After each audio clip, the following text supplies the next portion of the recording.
everyone, and welcome to Daily Newspaper Analysis, which is brought to you by LawSeco. Today, we have a lot to discuss on our plate. So, we have three articles. All the three articles are from the Hindu newspaper. The first article is titled as The Fault Line of Poor Healthcare Infrastructure. So, this basically talks about the most discussed discussion of these days lately, which talks about the poor structure, the poor system of the healthcare infrastructure in the country. What are the basic problems and what are the capable solutions to this problem? The second article is again from the Hindu newspaper, which is titled as Circumvention.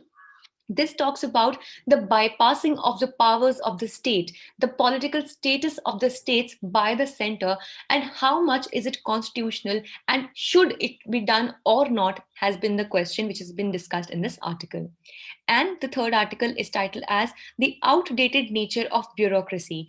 This is a very beautifully written article, though it was a bit out of line for our law exam specifically. But the purpose we took it was this is something, bureaucracy is something that none of us can escape from. So that was the reason that what is the problem, the key problem with the kind of bureaucratic system that we have in the country. That is why we have taken up this article. And finally, we have the News in Flash column. I'm delighted to introduce myself to all of you guys. This newspaper analysis is presented by me. My name is Sheva Khan, and I am a law graduate and had graduated in the year 2019 from Uttaranchal University with a gold medal in my batch. I have been a national debater and a public speaker, and I at LawSeco work as the current affairs expert and manager for free content and outreach. If you wish to connect with me or reach out to me, you can always find me on my Twitter as well as LinkedIn handles. Both are available in the description box. On this note, let's see what is the multiple choice question from yesterday's discussion. Which of the following is a social security law in India? Your options are Minimum Wages Act, the Labour Welfare Fund Act, Maternity Benefit Act, or all of the above. If you know the answer, put it down in the comment section below. This is the descriptive question of the day. Do you think that the Indian Federation is a center-biased one, what we also call as the quasi-federal country? Give reasons for your answer. With this, let's get started with the first article of the day, which talks about the poor health infrastructure of the country. So the article says that the second wave of the COVID-19 has exposed the abysmally poor state of India's health infrastructure. Now, to be honest here, it is not only just the second wave, rather at the time of the first wave of the COVID-19 also, the problems, the issues that were there in the Indian healthcare system and infrastructure had already come up front. And if we talk about the second wave in specific, it has even shown the worsened face of the healthcare infrastructure. This article presents very nicely as to what are the key problems or what are the key areas where we need to focus in the Indian healthcare infrastructure. So the first point is about the stagnant expenditure. Now here, by stagnant expenditure, we mean that the expenditure, the money that we are spending in the health infrastructure is way too stagnant. Now, what is this money actually we are talking about? So ultimately, this is the share of the GDP that goes to the healthcare system. So as per the 2013 and 14 data, only 1% of the gross domestic product of the GDP of the country it went to the healthcare infrastructure. Now, can you imagine that of this huge economy that India is, and out of this huge population that India has, India is the second most populous country after China. Do you think that only 1% of the GDP is it sufficient to cater to the needs of the people and the healthcare they need in the country? Definitely not. And if at all we think that we had some kind of improvement into the coming years, so that either isn't the case. So as according to the data of 2017-18, the GDP expenditure into the healthcare or the health infrastructure went from 1% to just 1.28%. And this goes for the center, all states and the union territories. So definitely we know that there are a lot of areas that are under priority and where the government has to spend the money of the GDP. But of course, we need to understand that health is wealth. Now, the biggest example of this is the coronavirus, wherein if the people were not healthy, if they were not able to work because they were not healthy or there was a danger to their health, we had to strike off the economic growth as well. So, definitely, we can see that the health of the people of the nation is directly proportional to the economic growth of that nation. Healthier the population, faster and better and richer is the economic growth. And that is why we need to understand that if at all we want a better GDP, a better economic growth, and at a better global pace as well for the country, we direly need to invest into the healthcare of the country, of the children, the people, the youngsters, and everybody. The women, maternal mortality rate is very high, wasting and stunting of children, malnutrition is very high in the country. So all these things need to be tackled very nicely. Then, health being a state subject, the state spending constitutes 68.6% of all the government expenditure. Now, as we must know that the health is a state subject, so it falls into the list 2 under 7 schedule. So here the states are the one that spend most on the health. So please do not think that the states are spending out of everything, they're spending most on the states. Rather, out of all the resources, these are the states that are spending the most. So please, I hope that you are not confused with the point that, like for example, there are 10 things where money has to be invested. So it is not the case that it is health where the largest share of money is being invested. No, that is not the case. Rather, what the case is that between the center and the states are investing more into the healthcare. So that is the current scenario. And definitely, even in the times of the second wave of COVID-19, we have noticed that ignoring its complete failure to take care of the situation, the center has put up the entire burden to tackle with the oxygen shortage and other stuff on the states directly. And the second issue that has been pointed out in this article regarding India's health infrastructure is the interstate variation and expenditure. So as per the CEDA, which is the Center for Economic Data and Analysis, Kerala and Delhi have the highest per capita healthcare expenditure, whereas UP, Bihar, and Jharkhand have the lowest, which means that one person, how much does he spend on his particular healthcare expenditure? That is highest in Kerala and Delhi, whereas it is worst in the case of Uttar Pradesh, Bihar, and Jharkhand. Also, 62% of the total healthcare expenditure in India is out of pocket expenditure, which is highest in the world according to the World Health Organization. Now, here we need to understand that what is the out of pocket expenditure. For example, if a person, anyone who is our acquaintance, God forbid, suffers from a disease wherein he needs to invest money for the cure or treatment, here it is rarely that he is covered under some schemes. See, obviously, we have schemes like Ayushman Bharat and various other schemes which help the people, specifically from the poor backgrounds, to get their diseases treated or get their ailments treated.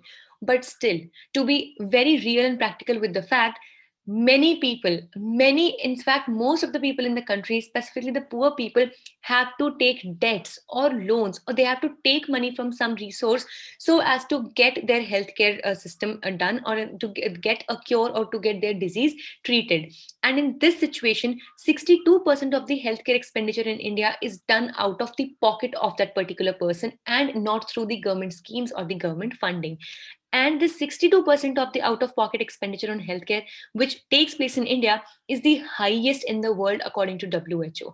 So, can you understand when, ironically, at one side we say that Ayushman Bharat is the largest pan health provider scheme, or it is the largest such service provider scheme for the health sector in the entire world, and ironically, the people who are spending the money out of their pocket are also the largest from our own country. So, definitely, there is some discrepancy that is going on, which means that the real benefit, the real purpose of Ayushman Bharat is still not being served to the real beneficiaries or the people who actually needed these kinds of schemes. And the poor in the poorest state are the worst victims of the health emergency. Now, be it anything in the world, it has always been the case that the poor have suffered more. In the times of COVID-19 also, the rich people in India, they became even richer and the poor became poorer. So if we talk about the role that the government plays in this situation, Firstly, it needs to implement a coordinated national plan at the center level to fight the pandemic, which will help in distribution of constrained resources. Now, as we know that there are a lot of things, maybe let's say about the vaccines, about the oxygenated beds, or any kinds of other injections like the remdesivir and the other injections, all these things, they need to come under one umbrella national plan at the hands of the center, wherein we can cumulatively fight against this pandemic. Secondly, currently the state controls major decisions, including additional resources like the PM CARES Fund, better vaccine price, etc. And that is why the center needs to be very, very sensitive while making use of these additional resources. Thirdly, during the second wave, the center has shifted major responsibilities to the states, as we were just discussing, and we should not allow the central government to just shed off its shoulders from any kinds of responsibilities and just put it entirely on the states, because definitely it is the government of all the people and it is answerable to all of us. And lastly, there is a need to create pandemic preparedness unit by the central government to streamline surveillance, reporting, management, formulation, and communication regarding all the steps that are taken to mitigate the pandemic at the better score.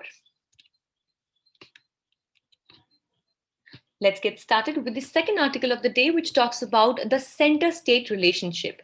So, recently, what has happened is that there have been two recent incidents or events that have raised concern that the center wants to bypass the elected leadership while dealing with the states. In this situation, we need to understand that if at all there is the president's rule under Article 356 of the Constitution in any particular state, then obviously the center can interfere into the matters of the state, be it the legislative matters, be it any kind of executive or administrative matters. But if there is no any situation of president rule or such kind of an emergency, then definitely the elected government, the elected leadership of a particular state should not be bypassed by the center. But recently, what has happened is that the Prime Minister had taken a meeting with the district magistrates and the state officials to review the COVID-19 situation. So, ideally, these DMs and state officials are answerable to the chief minister of that particular state. But here, it is very much evident that this entire position or this entire hierarchy of the chief minister was completely overlooked by the center, and the PM directly chose to take the meetings for the DMs as well as the state officials. And the second similar incident was when the Union Education Minister Ramesh Pokhriyal Nishank had called for a meeting with the state secretaries to discuss class 12 examinations. In this situation, it comes very much evidently that the center is not paying a lot of heed, or it is not either choosing to give a lot of respect to the elected leadership of the states. Though we should sit here, think about it, the fact that just the way the government at the center is elected by the people at large, similarly, the people of that particular state had chosen this government. And if at all the central government chooses to bypass that elected government of the state, in a way, it bypasses the decision, the will of the people of that state. And definitely, that has no ground in the constitution. But does that mean that there has been never ever a precedent of this sort, or does the Constitution provides absolutely nothing in this direction? Well, that's not the case either. Because we have had precedents in this direction, wherein Prime Minister Rajiv Gandhi had addressed the heads of district administration in Uttar Pradesh on the issue of Panchayati Raj. On this note, please keep a note that the system of Panchayati Raj that we are blessed to have, so it was actually brought or given constitutional status thanks to the Rajiv Gandhi government, because he had been a sole leader who was successfully able to give constitutional status to the Panchayati Raj institution via the means of 73rd Constitutional Amendment Act of 1992. So, if at all we try to give justification of this kind of act that is done by the central government, so it says that the direct interaction were permissible under Articles 256 and 257 of the Constitution. Let's see what do these two articles provide in the Constitution. So, under Articles 256 and 257, the states are obliged to comply with the laws made by the Parliament and also allows some directions from the Union government.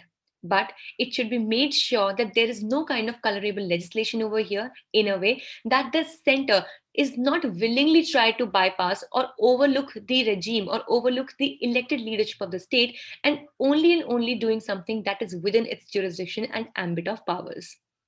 So here the article says that although the Disaster Management Act has been invoked, keeping in mind the COVID pandemic, still the political structures at the states should not be undermined at all. And thus, we should be having what we call as a cooperative federalism and not a competitive federalism, which unfortunately, but in the real sense, yes, has been seen in the case of India as well. Let's get to our third article for the final discussion on the topic outdated nature of bureaucracy. So, this says that the COVID 19 has tested the resilience and strength of all public institutions. But the bureaucracy has emerged as a major concern for the ineffective response to COVID. So, in a way, this article says that why have we not been able to respond properly and in the right time against the COVID 19 pandemic is because of the system of bureaucracy that we follow in our country. So, why is it outdated? Before learning that, let's understand that what do we mean by the bureaucracy? So, the bureaucracy is the part of government, it is the wing of government which consists of the permanent executives. Now, what do we mean by the permanent executives?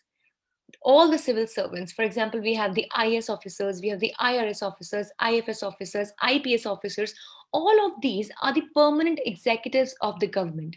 For example, when the government is formed at the center or the states, then we have the prime minister, the president, the chief minister, governor, as the case may be, who are the executives.